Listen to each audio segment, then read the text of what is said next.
In the autumn of 1888, the streets of Whitechapel were choked with coal smoke and freezing fog. The damp alleys and blind corners offered zero protection for the city's most vulnerable residents. This newspaper broadside from the era captures the very real terror of those months. A string of brutal public killings paralyzed London, all attributed to a single chaotic madman known as Jack the Ripper. Beneath a Ripper's Moon discards that lone killer theory entirely. In this fiction, the Ripper does not exist. The mutilations are the work of the Order, a highly organized network acting as a shadow hit squad for the British aristocracy. Look at this Victorian operating theater. In the novel, elite men like these use their surgical tools as weapons of state. They carry out sanctioned executions, masking their clinical precision as the work of a street monster. The terror in these pages comes from the chilling efficiency of the violence. It is systemic, institutional sanitation, covered up by the most powerful men in the city. The story isolates three distinct characters. The first is Liz Stride. Historically, she was a victim, but here she fights back. She violently resists an assassination attempt in a dark alleyway, escaping and going on the run. Within the imposing brick walls of institutions like this hospital, we meet Dr. Alexander Strathmore.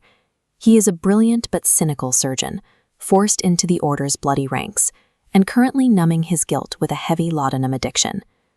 And trapped within the bureaucracy of rooms like this police station is Inspector Frederick Averline.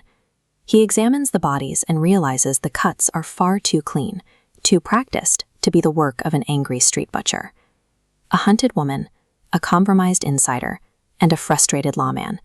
Separated by class and circumstance, they are the only three pieces on the board capable of dismantling an untouchable machine. Liz stops running and begins mapping the geography of the murders. During her initial attack, she manages to tear a heavy silver ring bearing a medical caduceus from her assailant's hand, a physical piece of the conspiracy she can trace. Meanwhile, Strathmore's fragile psyche shatters entirely. The Order forces him to execute Catherine Eddowes in Mitre Square. The laudanum destroys his motor control, he botches the excision, and the horror of what he has become finally breaks him. Their paths violently intersect in the cramped, dark room of Mary Kelly.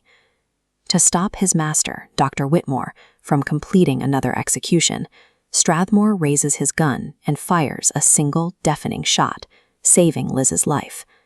With the police converging on the gunshot, Liz drags the bleeding, half-conscious surgeon into the fog.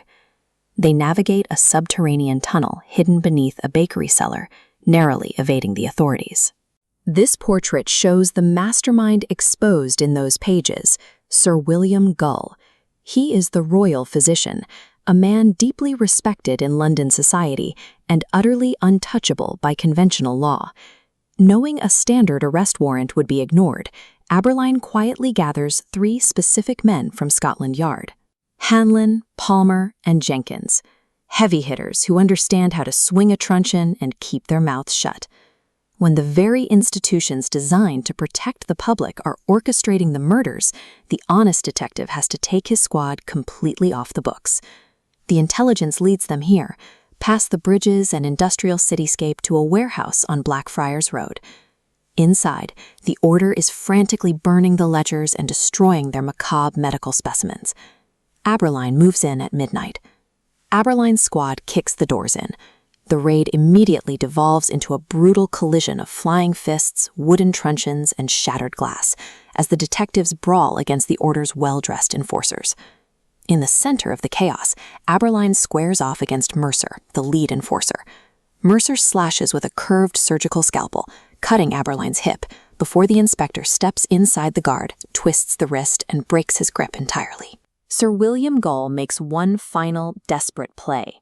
He attempts to execute Liz and Strathmore with a heavy, silver-tipped cane, but Aberline secures the room and arrests the royal physician at gunpoint. The surviving victim, the defecting insider, and the rogue lawman finally strike as a unified front. Their combined assault provides the only force capable of tearing down the hierarchy of the aristocratic hit squad. In the quiet aftermath of the raid, Liz Stride stands among the wreckage. she clutches the journal containing the truth of the Whitechapel murders, watching the morning sun finally burn the fog away. The author closes the novel with a specific historical note. The royal conspiracy theory has been heavily debunked by historians for decades. In this book, it is utilized purely as a literary engine to drive the plot. That fiction serves a precise thematic goal. By placing the victims inside an active conspiracy, it removes them from the passive role of historical statistics. It gives the silenced women of 1888 a voice, a weapon, and a chance to fight back. Beneath a Ripper's Moon takes the grim galley of a historical tragedy and reconstructs it. It uses the relentless pace of an action thriller to write a fierce story of survival, resistance, and empowerment.